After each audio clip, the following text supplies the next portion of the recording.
Você já não se sente assim, sem chão, sabe? Sem consolo. É uma coisa muito interessante. Você só entende muito tempo depois. Isso é maturidade também, porque tu já aquela carência já foi suprida. E eu passei por isso também, de vir para o interior, para a capital, e as pessoas são minha amiga, virava amiga muito facilmente. Mas amiga de amiga, eu não tinha essa escala de amigos. Amigo é amigo, daqui para frente, né? Mas as pessoas realmente, agora que você está falando, está me ajudando a entender o contexto que eu também vivi, assim. Que eu não conseguia entender, para mim é tudo amigo, e é aquela coisa, tu confia até a prova o contrário, é totalmente amigo, daí tu vai sofrendo decepções aqui, ali, aí tu vai vendo, mas não é todo mundo que é amigo do mesmo jeito, tu vai tendo que aprender a compreender, né, o quanto uma pessoa está disponível ou não para uma amizade mesmo, né, para te acolher na casa dela, para tu fazer parte da tua vida também. E daí tu vai ver que são poucos, é isso que eu digo, de cada setor, às vezes fica uma, duas pessoas que aquele vínculo realmente ficou para além da questão do trabalho. Mas às vezes surgem boas parcerias para se realizar uma tarefa, né? De fazer parte de uma equipe, tu constrói aquelas parcerias, mas as pessoas estão muito focadas na equipe, no trabalho, no que vão produzir, menos em estabelecer vínculos, né? Vínculos, até a autoestima entra aí, né? Saber, assim, tu te permitir se vincular a pessoas. Eu comecei a prestar atenção nisso, eu vi uma entrevista de um autor, o Eric Johnson. Uma vez perguntaram para ele se ele estava vivendo com alguém, se ele tinha separado e sei o quê. Aí ele disse assim: olha, eu não estou mais vivendo com essa pessoa, mas ela não sai da minha vida, não. Da minha vida ninguém sai. Entrou na minha vida, fica na minha vida para sempre, não, né? Porque eu não rompo com ninguém. E eu achei aquilo interessante. É mesmo, na minha vida ninguém sai. Só não é obrigada a ficar presente. Mas tem pessoas que ficam um bom tempo sem encontrar. Uma vez eu encontrei uma cunhada e ela me disse: ai, que bom que nós voltamos a ser amigos. Mas eu nunca deixei de ser tua amiga, porque para mim está sempre valendo a amizade. Não é a questão geográfica que separa isso, né? Então, mas a gente traz essa mudança de um lugar para o outro, a gente carrega essa coisa do querer se vincular mesmo, né? A pessoa que já está ali, ela está estabelecida, ela está acomodada, ela não está preocupada com isso, né? É interessante isso. Mas depois que a gente entende, né? Porque assim, Mariana, eu acabei entendendo o seguinte, olha, se eu fosse, foi o raciocínio que eu fiz na época, daquela sacada, né? Eu digo, se eu fosse classificar meus amigos por nota, quanto à quantidade da amizade, para dizer assim, quanto à amizade, eu preciso entender que aquele que é meu amigo número um, aquele que tem a amizade dele é um, o outro é dois, o outro é cinco, até aquele ponto, eles são todos iguais. Eles são amigos de verdade. Mas cada um tem seu ponto, tem seu limite, tem sua margem. Tem amigo que você consegue perceber que o nível de amizade ela se estende e se aprofunda. Tem amigos que a amizade só se estende um pouco. E assim por diante. Aí, quando a gente tem essa compreensão, você começa a perceber que não é assim, não dá para você julgar nenhum amigo, nem se sentir pouco amigo. Você só tem que compreender a medida certa do teu amigo, da tua amiga. Você só tem que ter essa noção do quanto a pessoa está disponível no perfil dela para te oferecer aquela amizade. Pronto, tudo flui assim magnificamente bem. Na hora que você amadurece, você percebe isso. Porque também, sabe, Mariana, eu me sentia assim, digo, meu Deus, será que eu não estou sendo injusta com alguém, cobrando da pessoa o que ela não está disposta a dar, o que ela não tem ou o que ela não está disponível para dar? Será também que não é uma injustiça da minha parte? Tem esse lado também, né? Quer dizer, você precisa... Então, eu acho que esse é o grande trunfo, que você aprende com a experiência a perceber isso. E aí você tem você sabe colocar as coisas de acordo com o contexto, com cada um. Eu acho fantástico, maravilhoso, olha. E tem pessoas que precisam de mais tempo, né? Tem pessoas que precisam de mais tempo para se abrir, para permitir essa intimidade, esse contato. E tá tudo certo também. São pessoas super leais e são muito coerentes consigo mesmas. Elas precisam de mais tempo mesmo, não é? O importante é não ser inimigo de ninguém, né? Mas esse vínculo de amizade vem aos poucos e é tão bonito quando às vezes a gente se surpreende, pessoas que tu acha assim, essa pessoa nunca deu a menor importância para mim.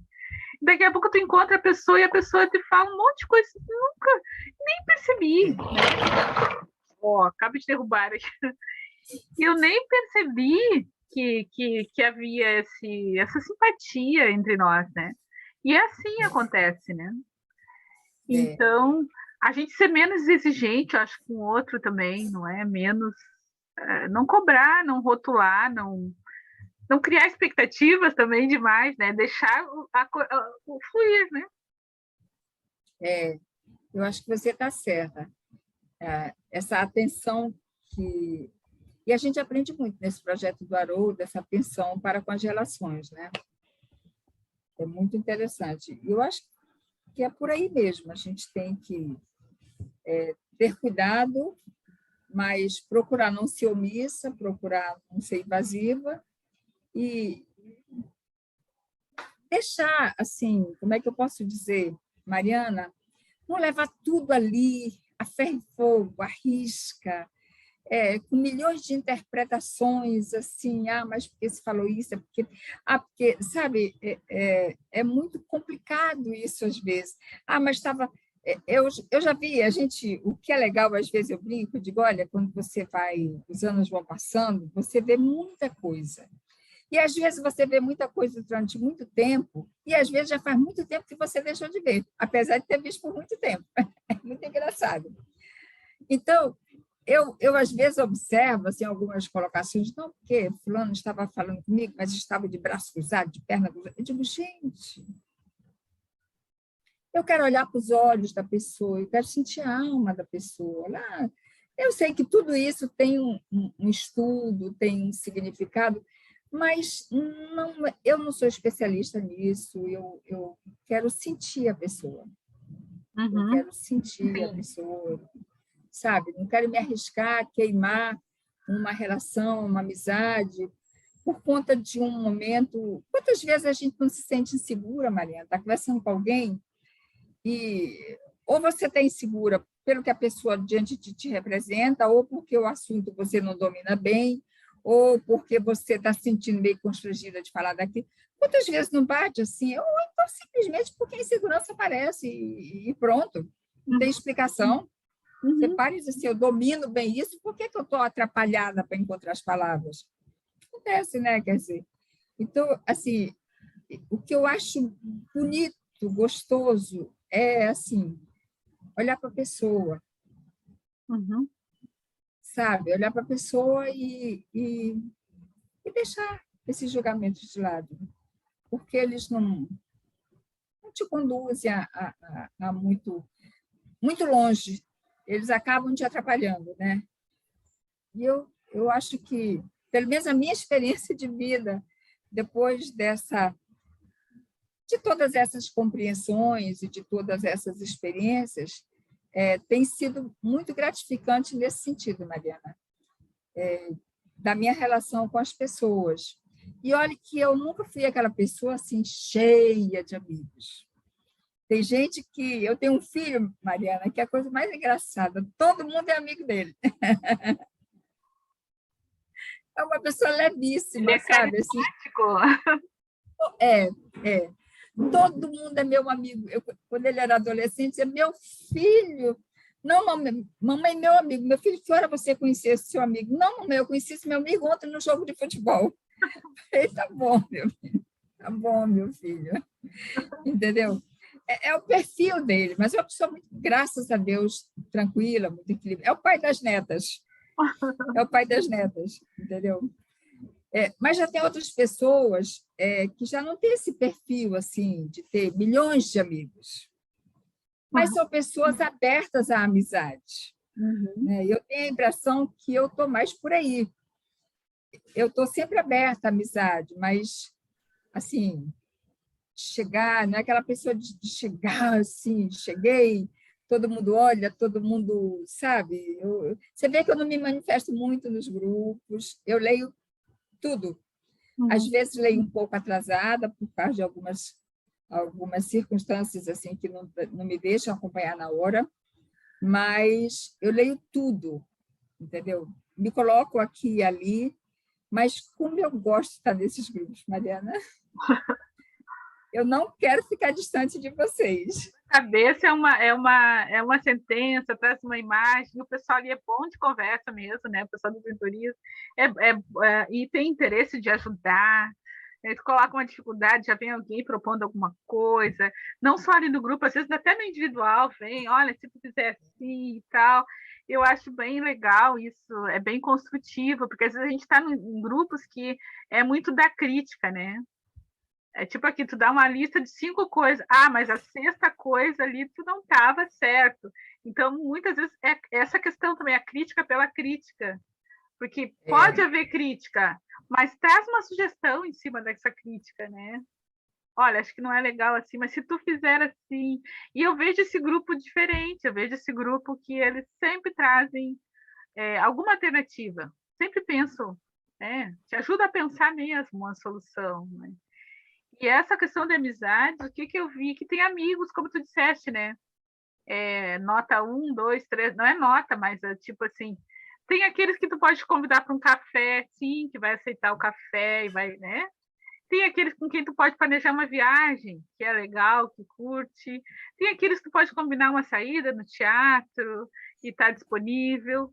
Então, e tem aqueles que tu pode ligar até para conversar no WhatsApp, ele conversa, né? Ou mandar mensagem. Então, tem amigos, mas as pessoas estão vivendo fases diferentes da vida também. E hoje em dia, eu acho que a gente tem que ter mais cuidado, porque as pessoas estão muito doloridas, né?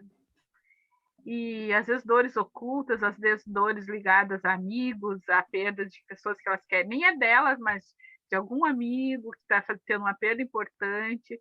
Então, assim, a gente tem que ter mais cuidado ainda, valorizar mais ainda esse contato humano, sim, mas fazer isso com muito mais delicadeza, assim, com muito mais o olhar para o outro, ver como é que o outro, sentir como é que o outro está, como tu disseste, né?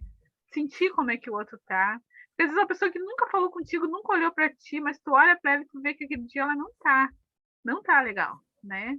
Então ele se aproxima, né? Dá um oi, não precisa contar a tua vida, não precisa fazer revelações, mas um assunto, amenidades, né? E às vezes a pessoa já relaxa, pô, mas eu nunca tratei bem a fulana, nunca conversei, por que ela tá me dando essa atenção agora? Mas ela sente o conforto, né? De ser vista no momento difícil. Né? Sabe, Mariana, a gente trabalhando no atendimento espiritual, a gente aprende muita coisa com as pessoas. Eu faço essa tarefa na casa espírita e eu aprendo muito com as pessoas. E eu, assim, às vezes, a gente se reúne para reunião de trabalhadores e tal. Um certo dia eu falei para o grupo, assim, eu falei, olha, gente, se vocês observarem, nenhum de nós inaugura problema. Todos os problemas que eu tenho, que você tem, que todas as dores que nós estamos passando agora, alguém já viveu, alguém está vivendo. Ou seja, nós precisamos ter uma capacidade de encontrar alguém no grupo, encontrar alguém que possa nos ouvir, encontrar um amigo, porque nenhum problema é vergonhoso para nós. Porque não é vergonhoso ter problema, é difícil não resolver o problema. Não é vergonhoso ter problema. Porque a gente, Mariana, quando está diante de uma dificuldade, eu já vivi isso e você ouve esse relato de vez em quando. ficou sem som, de repente. Consegue agora ouvir? Sim, sim. A gente, muitas vezes, quando está em determinados momentos mais difíceis, e nós vivemos muito isso nessa tarefa de atendimento espiritual, você não se sente segura para procurar alguém. Aí, quando você pensa nos amigos ou nos trabalhadores, aí, não, mas fulano é meu amigo, mas não é tão amigo assim, não. Fulano... Aí você fica fazendo essa avaliação. Eu digo, olha, a gente precisa ficar tranquilo, porque todos os problemas que qualquer um de nós esteja tendo, ou poderá vir a ter, eles já aconteceram com alguém. Não tem ninguém inaugurando problema, não tem ninguém que diz assim, meu Deus, é a coisa mais horrenda da face da Terra, nunca aconteceu no universo. Isso não existe. Então, a gente precisa desarmar um pouquinho esse medo, essa vergonha, e conversar com alguém. E, às vezes, Mariana, aquilo que você estava falando antes, você encontra com a pessoa num cafezinho, você dá uma palavra, você conversa um pouquinho, às vezes até uma conversa descontraída. Não sei, mas há uma troca de magnetismo tão grande que aquela pessoa ela passa a ficar mais próximo de você e você dela. Que às vezes até você surpreende, mas eu nem trabalhava direto com essa pessoa, eu nem conversava com ela todo dia, entendeu? Não é interessante? Então, a gente sempre tem alguém assim para quem a gente possa, independente da nossa avaliação, do nosso medo, não é nem avaliação, do nosso medo de fazer, pedir qualquer ajuda, mas sempre tem alguém assim que a gente combina, que a gente sente, que vibra na mesma sintonia e que a gente pode e deve procurar, assim também como deve se disponibilizar para outras pessoas, né? Eu acho isso muito interessante. E nem sempre essa pessoa, Mariana, é aquela que está contigo todo dia. Uhum. Né? É interessante eu entendo isso como verdadeiras sintonias fluídicas. Nem sempre é aquela pessoa que está ali com você todo dia, mas é alguém que você sente esse acolhimento, você sente, né, essa vibração boa de, não, vou falar com fulano, com fulana. Né? É interessante isso, porque são conexões de outra natureza, não é? Que existem entre todos nós, né, seres humanos. E eu estava falando sobre, às vezes tu vai trabalhar num local, poxa, mas eu não tenho nada a ver com essas pessoas, mas alguma coisa, às vezes tu está ali para ensinar alguma coisa que tu já viveu para ela, ou está ali para aprender alguma coisa importante com ela. Então, nada que acontece na vida da gente é por acaso. Né? Todos os lugares que tu passa, não foi à toa que saiu do Ceará para fazer a primeira fase de estudo, de ensino no Maranhão, e depois ir para outro lugar. Tinham pessoas que precisavam conviver no Maranhão. Haviam pessoas, encontros, né? Encontros necessários nesses lugares que iriam marcar, que iriam te influenciar a vida. Então, é disso que eu falo, assim, a valorizar a pessoa que está do lado. Valorizar quem está perto, quem está cruzando o teu caminho naquele momento. Se abrir nesse sentido. O que será que essa pessoa tem para me ensinar? O que será que a gente poderia trocar, se ajudar de alguma maneira, né? Então, isso que eu acho rico, assim, do viver. Que ninguém consegue viver sozinho, não tem jeito, né? Querer dizer, eu vou me isolar do mundo e vou ser só eu, mentira. Alguém vai fazer a roupa que você está vestindo, alguém vai ter que produzir comida, alguém vai, né? É verdade. Mariana, quando eu posso comentar um negócio ainda com você? Sim, sim. Quando eu estava me preparando para o vestibular, foi uma coisa muito interessante. Aqui em Manaus tem um colégio Dom Bosco, é muito antigo. Os colégios da Dom Bosco, Brasil afora, são muito antigos, né? E eu estudei aqui em Manaus, no colégio Dom Bosco. Eu fiz o segundo e o terceiro científico no Dom Bosco. E eu passei, assim, grande parte da minha vida achando que eu ia ser advogada. Olha. Eu achava que eu ia ser advogada. Eu tinha um português, na época, muito bom. Eu tinha uma escrita muito fluente. E todo mundo, e eu também, né? Todo mundo, por causa de mim, achava que eu ia ser advogada.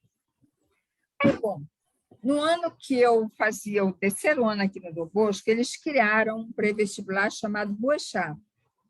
Então, no ano da formação do Boechat, todo o terceiro ano já fazia parte automaticamente do pré-vestibular Boechat. Então, no pré-vestibular Boechat tinha o terceiro ano do Dom Bosco e mais os alunos que estavam fazendo o pré-vestibular, que já tinham terminado, na época era segundo grau, não era ensino médio, era segundo grau, e que estavam fazendo o pré-vestibular. Então, eles separaram por área. E eu fui para a área de ciências humanas, né? Que eu ia fazer direito. Aí, biológica, área médica, área de ciências humanas, separaram por áreas, salas. Aí estou lá, né? Quando as inscrições do vestibular começaram, umas amigas se inscreveram antes de mim, eu não fui no primeiro dia. E aí, até porque todo sábado tinha viradão, era muito cansativo, a tarde inteira tinha viradão. E naquele tempo, Mariana, quando a gente se inscrevia no vestibular, eles davam para a gente um livreto, um livrinho, e tinha assim, todos os cursos da universidade, tinha o curso, tinha um pequeno histórico sobre o curso, dizendo o que era, e orientava como, porque tinha a primeira opção, a segunda opção, a terceira opção. Você já teve essas escolhas no vestibular. E aí eu peguei o livro, olha só, eu me preparando para fazer direito. Eu peguei o livro da amiga e comecei a ler. Comecei a ler sobre os cursos. Comecei a ler, uma coisa eu sabia, tinha alguns cursos que eu sabia que eu não queria. Aí odonto era um curso que eu não queria, embora admirasse bastante, eu digo, não, eu não tenho perfil de ser odontóloga, não. Aí, Mariana, quando eu cheguei em farmácia, eu comecei a ler e pensei, puxa vida, eu acho que quem estuda farmácia aprende muita química, porque eu também gostava muito de química. Eu digo, eu acho que aprende muita química. Aí comecei a me interessar e pensei assim, vou fazer o vestibular para farmácia, não é para direito, não. Aí a outra que já tinha se inscrito, disse assim, mas Maria, aliás, eu era chamada pelo nome de solteira Coutinho, eu sou da família Coutinho. Uhum. Mas Coutinho, que loucura é essa? De, pois é, não sei explicar, mas me deu uma vontade de eu fazer farmácia. Eu acho que se eu fizer farmácia, eu vou aprender muita química. Porque até então, Mariana, o pessoal na sala, eles diziam que eu não tinha chance de não passar no vestibular, porque ainda que eu fracassasse um pouco nas matérias específicas, eu ia derrubar a turma na química, porque eu ia tirar uma boa nota na química. Matemática também, tu disseste que tu era boa em matemática. Entendeu? Mas aí eu fui lá e me inscrevi para farmácia, Mariana, para farmácia. Fiquei pensando, não, eu vou me inscrever, eu estou com vontade, eu estou com muita vontade de fazer farmácia, eu vou me inscrever para farmácia.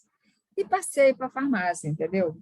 E deixei os meus irmãos todos irritados, porque eles não entenderam direito e eles acharam que eu ia ser balconista, né? De farmácia. Então, eles acharam que eu estava estudando à toa. Eu falei, meu irmão, mas não é bem assim, não. Bora para frente, bora ver o que vai acontecer. E aí segui toda a trajetória da farmácia e me mantive na área das exatas, da química mesmo, né? Mas sabe que isso, às vezes, eu parava e pensava, mas por que eu sentia aquele desejo ardente? Porque, Mariana, foi uma coisa que me dominou, porque eu estava me preparando para fazer direito. Mas eu senti uma vontade tão grande, assim, tão grande, que eu tinha que fazer farmácia. Eu digo, mas por que aquilo aconteceu comigo? Bom, talvez se eu não tivesse passado, eu tivesse ficado muito frustrada, né? Porque eu ia dizer que eu não tinha dado atenção, eu ia me sentir talvez até irresponsável, né? Estar me preparando para uma área e fazer para outra. Mas depois eu tirei isso da minha cabeça e depois digo, não, era aqui era para cá que eu tinha que vir, era realmente para cá que eu tinha que vir, era para a área de educação que eu tinha que me encaminhar. Eu sou uma apaixonada pela área de educação e eu acho que é uma área assim que transforma as pessoas. E o professor, Mariana, ele é pago para trabalhar e para estudar. É verdade. Né? Ele é pago para trabalhar e para estudar, entendeu? Então, ele pode continuar estudando o quanto ele quiser, ele pode fazer quantos pós-doutorados ele quiser fazer. Ele faz um mestrado, um doutorado, que aí ele tem mais dificuldade de ir para um segundo mestrado ou doutorado pela instituição, porque a prioridade é de quem ainda não tem. E é muito justo isso. Mas o pós, ele pode fazer quantos pós ele quiser fazer, que são menores, é mais um período de publicação, de produção, de publicação e etc.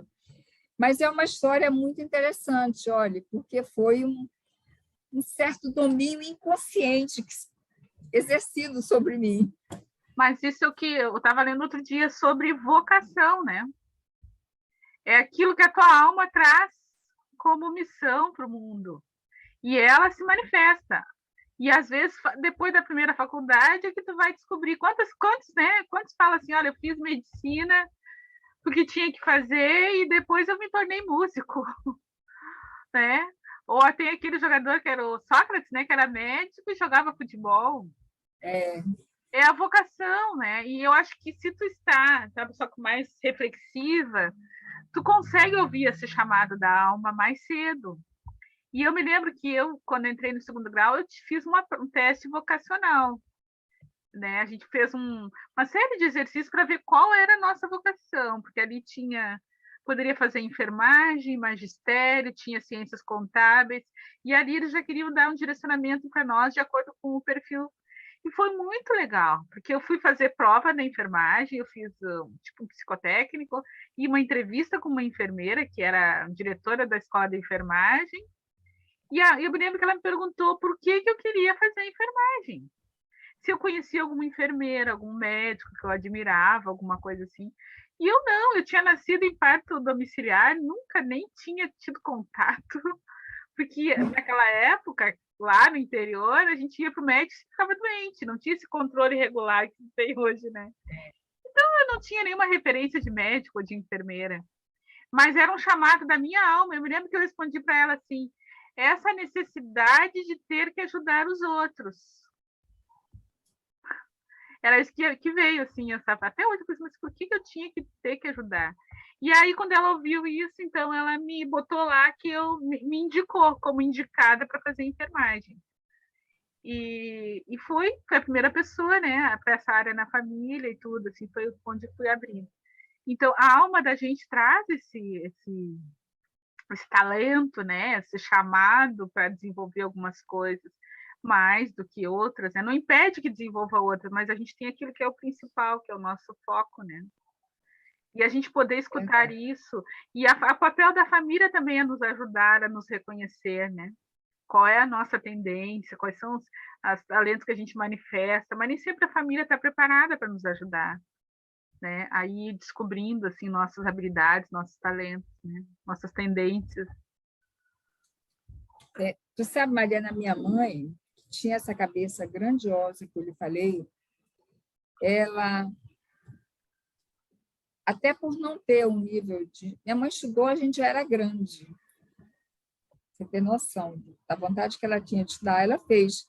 Ela chegou a fazer pedagogia, mas já fez assim, a gente já estava grande e tudo.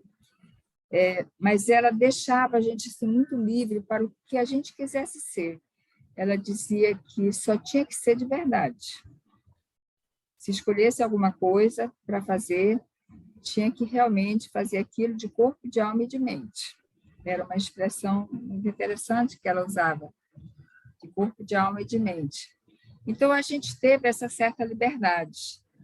Pelo meu pai, a gente não teria saído de lá. Só para você ter noção, ele construiu uma casa simples, uma casa na roça, mas uma casa tão grande que era só dividir para acolher os 3 filhos quando casassem. Que legal. A casa tinha uma disposição, ela era comprida, assim, ela não era profunda, ela era no comprimento, justamente porque ela iria se transformar no futuro em 4 casas, a dele e a dos 3 filhos. Nossa! Você vê uma coisa muito interessante, todo mundo ficava assim admirado, dizia, seu França, por que o senhor está construindo essa casa tão grande? Ele dizia, porque aqui vai ser a casa dos meus filhos. Ai, Então, quer dizer, quando todo mundo saiu de casa, ele, de certa forma, esse sonho dele, ele não conseguiu realizar. De certa forma, não.